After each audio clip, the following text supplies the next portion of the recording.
Hello दोस्तों, कैसे हो आप सभी। मैं आपका अपने यूट्यूब चैनल पर स्वागत करता हूं। अभी हम क्षेत्रमिति मेंसुरेशन के बेसिक क्लियर किए थे। 2D स्ट्रक्चर के किस प्रकार के फॉर्मूला थे, इसी प्रकार 3D स्ट्रक्चर में हमने देखे। तो आपने वो वीडियो नहीं देखा तो प्लीज़ जाके देख लेना, वहाँ पे हमने फॉर्मूला ड्राइव किया था। अब हम क्षेत्रमिति के 2D स्ट्रक्चर के क्वेश्चनों को हल करेंगे, फिर हम इसके बाद हम 3D स्ट्रक्चर के क्वेश्चनों को देखते हैं। तो क्षेत्रमिति सबसे पहला क्वेश्चन है, किसी वर्ग के विकिरण की लंबाई आपको दी हुई है ए सेंटीमीटर है। निम्नलिखित में से वर्ग का क्षेत्रफल सेंटीमीटर में ज्ञात करना है। तो दोस्तों मैं बता देता हूँ, ये अपने पास क्या है, वर्ग है, और वर्ग के विकिरण की लंबाई ए है। तो मैं ये मान लेता हूँ इसको ए डैश, इसको भी ए डैश, क्योंकि वर्ग की चारों भुजाएं समान होती है। ए डैश मान लिया। तो पहले क्वेश्चन का हम जानते हैं कर्ण स्क्वायर यानी विकिरण स्क्वायर बराबर क्या होता है, लंब स्क्वायर ए डैश स्क्वायर प्लस ए डैश स्क्वायर। तो यहाँ से क्या हो जाएगा, ये 2a डैश स्क्वायर हो जाएगा। हुआ कि नहीं हुआ, 2a डैश स्क्वायर। तो 2a डैश स्क्वायर बराबर हो जाएगा ए स्क्वायर। तो a डैश स्क्वायर बराबर हो जाएगा ए स्क्वायर अपॉन ये नीचे 2 आ जाएगा। इसी प्रकार आपको आगे क्या करना है, जब इस स्क्वायर को इधर भेजोगे तो यहाँ पे क्या लगा देगा, ये अंडर रूट लगा देगा इस प्रकार। तो ये हो जाएगा a upon under root 2। A dash का मान क्या आ गया हमारे पास, a अपॉन अंडर रूट 2। तो हमको ज्ञात क्या करना है, वर्ग का क्षेत्रफल। हम जानते हैं वर्ग का क्षेत्रफल क्या होता है, वर्ग का क्षेत्रफल भुजा स्क्वायर होता है, भुजा स्क्वायर होता है। तो यहाँ पे हम लिख सकते हैं A under root into A upon under root. तो इस प्रकार ये हो जाएगा ए स्क्वायर अपॉन 2। ये इसका क्या हो जाएगा, क्षेत्रफल हो जाएगा। तो आपको ये उम्मीद करूँगा ये क्लियर हो गया। इसी प्रकार दूसरे क्वेश्चन देखते हैं। दूसरे क्वेश्चन क्या कह रहा है, किसी आयत भवन की चौड़ाई उसकी लंबाई की 3/4 है। यदि फर्श का क्षेत्रफल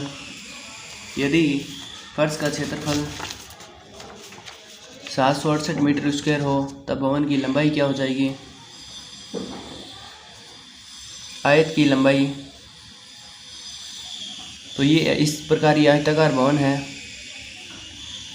इस प्रकार आयताकार भवन है जिसकी लंबाई, ये लंबाई होती है, ये चौड़ाई है। तो हम कह सकते हैं कि लंबाई की 3/4 है चौड़ाई। तो हम यहाँ पे लंबाई क्या मान लेते हैं, लंबाई हो जाएगी 3l। तो चौड़ाई कितनी हो जाएगी, लंबाई की 3/4 है, यानी 4l हो जाएगी अपनी लंबाई, और चौड़ाई हो जाएगी 3l। तो हम बता सकते हैं इसका क्षेत्रफल क्या हो जाएगा, 12l स्क्वायर। दोनों के आपस में गुणा हो जाएगी, बराबर दिया हुआ है 768 मीटर स्क्वायर, 768 मीटर स्क्वायर दिया हुआ है। तो हम यहाँ से लंबाई ज्ञात कर सकते हैं, कितनी हो जाएगी, l स्क्वायर 12 का भाग दे देंगे।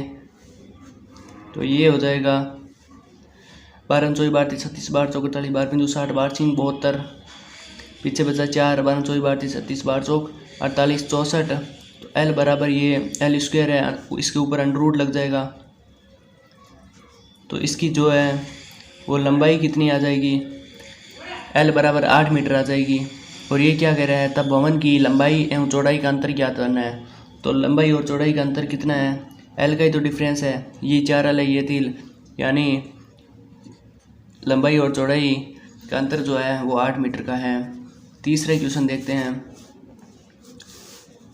किसी वर्ग तथा वर्त का परिमाप समान है। तीसरा क्वेश्चन क्या कह रहा है, किसी वर्ग तथा यानी वर्ग का परिमाप क्या होता है, 4 इंटू भुजा बराबर है वर्त का परिमाप क्या होता है, 2πr। दोनों बराबर है। यदि वर्त का क्षेत्रफल πr स्क्वायर बराबर है किसके, 3850 मीटर स्क्वायर के, तो वर्ग का क्षेत्रफल ज्ञात करो। यहाँ से हम क्या निकाल सकते हैं, त्रिज्या r स्क्वायर बराबर ये हो जाएगा 3850, पाई इधर आ जाएगा तो पाई का मान होता है 22/7। तो यहाँ से ये काट देंगे, 22 1 11 के पाटे से 11 दूनी 22, 11 3 33, 5 बचा, 11 5 55, 0 × 7 अपॉन 2, ये हो जाएगा 17, 1 5 × 7। तो r का मान क्या हो जाएगा, अंडर रूट, इसके ऊपर रूट लगा देंगे तो ये हो जाएगा। तो ये इसको आपस में मल्टीप्लिकेशन करते हैं तो क्या, इनको आपस में गुणा करते हैं, r बराबर ये हो जाएगा अंडर रूट 1225, और हम जानते हैं r बराबर हमारे पास कितना आ जाएगा 35। अब r बराबर हमारे पास 35 आ गया तो हम यहाँ r का मान रख देते हैं, तो 4a बराबर हो जाएगा 2 पाई × 35। पाई का मान हम जानते हैं 2 × 22/7 × 35, इधर 4a है तो ये 2 से 2 चला जाएगा, 2 बार, 2 एकम 2, 11 दूनी 22, 11 बच जाएगा, 7 पंजे 35। तो भुजा हमारे पास क्या आ गई, 11 पंजे 55, भुजा हमारे पास 55 आ गई। तो हमें ज्ञात क्या करना है, ज्ञात क्या करना है दोस्तों, इसमें दिया हुआ है तीसरा क्वेश्चन, वर्ग का क्षेत्रफल ज्ञात करना है। कितना हो जाएगा, वर्ग का क्षेत्रफल होता है भुजा स्क्वायर, तो 55 का स्क्वायर कितना हो जाएगा, 5 × 25 और 5 × 30, 3025। अगर आपको स्क्वायर ट्रिक नहीं पता है तो आप प्लीज़ जाके चैनल का दूसरा वीडियो दिया हुआ है उसमें देख लेना, वहाँ से आपका क्लियर हो जाएगा। अब हम बात करते हैं चौथा क्वेश्चन क्या कह रहा है। किसी आयताकार मेज की सतह के ऊपर का परिमाप आपको दिया हुआ है 28 मीटर तथा क्षेत्रफल 48 मीटर स्क्वायर है, तो विकिरण की लंबाई ज्ञात करो। इस चौथे क्वेश्चन को कैसे क्लियर करना है, देखो ये आयताकार टेबल है, इसका परिमाप आपको 28 मीटर दिया हुआ है और क्षेत्रफल 48 मीटर स्क्वायर। तो हम जानते हैं परिमाप क्या होता है, आयताकार आयत का परिमाप 2 × लंबाई प्लस चौड़ाई बराबर 28 है, तो लंबाई प्लस चौड़ाई बराबर 14 मीटर हो जाएगी। अब हमारे पास क्षेत्रफल है लंबाई × चौड़ाई बराबर दिया हुआ है 48 मीटर स्क्वायर। तो हम जानते हैं ये 48, ये लंबाई और चौड़ाई किस से मिलके बना होगा, तो इसमें 48 आ रहा है। तो हमें पता है अगर यहाँ पे 8 और 6 होगा, 8 6 14 होता है और 8 6 48 होता है, यानी l बराबर मैं 8 ले लेता हूँ और चौड़ाई बराबर क्या हो जाएगा 6। तो यहाँ पे विकिरण की लंबाई हम ज्ञात कर सकते हैं। विकिरण की लंबाई ज्ञात करने के लिए फॉर्मूला है कर्ण स्क्वायर बराबर आधार स्क्वायर प्लस लंब स्क्वायर। कर्ण दिया हुआ है आपको 8 स्क्वायर प्लस कर्ण ज्ञात करना है आपको विकिरण, तो कर्ण बराबर हो जाएगा लंब स्क्वायर प्लस आधार स्क्वायर। आधार कितना है 6 स्क्वायर, यानी 8 8 64 प्लस 36, ये हो जाएगा 100। तो विकिरण की लंबाई कितनी आ जाएगी, विकिरण की लंबाई आपके पास आ जाएगी 10 मीटर। 10 मीटर आपके पास क्या आ जाएगी, विकिरण की लंबाई आ जाएगी। इसी प्रकार आगे क्वेश्चन देखते हैं। 10 मीटर लंबाई और 6 मीटर चौड़ाई तथा 4 मीटर ऊंचाई वाले कमरे में रखी जा सकने वाली लंबी से लंबी छड़ ज्ञात करनी है। पांचवा क्वेश्चन कैसे ज्ञात करना है, लंबाई चौड़ाई ऊंचाई दिया हुआ है, लंबाई 10 मीटर, चौड़ाई 6 मीटर, ऊंचाई 4 मीटर। हम जानते हैं छड़ एक विकिरण का निर्माण करेगी, तो विकिरण ज्ञात करते हैं। घनाभ में विकिरण कैसे ज्ञात करते हैं, विकिरण ज्ञात करने के लिए फॉर्मूला होता है L square plus B square plus H square. तो यहाँ पे आपका स्क्वायर करना है सबका, ये हो जाएगा 10 का स्क्वायर प्लस 6 का स्क्वायर प्लस 4 का स्क्वायर। तो यहाँ पे कितना हो जाएगा टोटल 100 प्लस 36 प्लस 16, यानी 136 प्लस 16।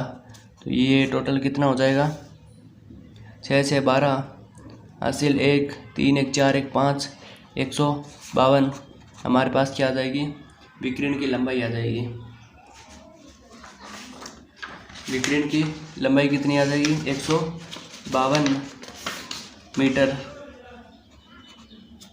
अब हम दूसरे क्वेश्चन देखते हैं 6 नंबर क्वेश्चन। 6 नंबर क्वेश्चन क्या कह रहा है, किसी तार को एक वर्ग के रूप में जोड़ा जाए। कोई तार है तो इसको वर्ग के रूप में बनाया है। क्वेश्चन नंबर 6, किसी तार को एक वर्ग के रूप में जोड़ा जाए जिसका क्षेत्रफल 121 सेंटीमीटर स्क्वायर है, यानी वर्ग का क्षेत्रफल कितना है 121 सेंटीमीटर स्क्वायर है, तो वर्ग की भुजा हो जाएगी 11 सेंटीमीटर। ये इधर जाएगा तो ये किसका स्क्वायर रूट है 11 का, यानी भुजा अपने पास 11 आ गई। तो सभी भुजाएं बराबर होती है 11 सेंटीमीटर की। उसी तार को वर्त के रूप में जोड़ा जाए तो वर्त की त्रिज्या याद करो। अब इसको जो है वो वर्त में बनाएंगे तो ये सारी टोटल कितना हो जाएगा 44 सेंटीमीटर हो जाएंगे। और इसी से अगर वर्त बनाएंगे तो वर्त की हम जानते हैं परिधि क्या होती है। ये जैसे वर्त है इसकी परिधि ये 44 का ही आकार होगा, तो हम जानते हैं 44 बराबर हो जाएगा 2 पाई r, वर्ग का परिमाप होता है। यहाँ से हम क्या ज्ञात कर लेंगे त्रिज्या, ये दोनों इधर है तो बट्टे में चले जाएंगे, 2 पाई 2 × 22/7 नीचे था ऊपर चला गया, ये हो जाएगा 22 दूनी 44, 2 से 2, त्रिज्या हमारे पास कितनी आ गई 7 सेंटीमीटर। तो हमें ज्ञात क्या करना है वर्त की त्रिज्या ज्ञात करनी है, त्रिज्या हमारे पास कितनी आ गई 7 सेंटीमीटर। इसी प्रकार 7वें नंबर क्वेश्चन क्या कह रहा है 200 मीटर गुणा 180 मीटर वाले आयताकार क्षेत्र के चारों ओर 10 मीटर चौड़ा रास्ता है, रास्ते का क्षेत्रफल ज्ञात करो। ये क्वेश्चन ऐसे है। 7वां क्वेश्चन क्या कह रहा है इस प्रकार बनाया हुआ है,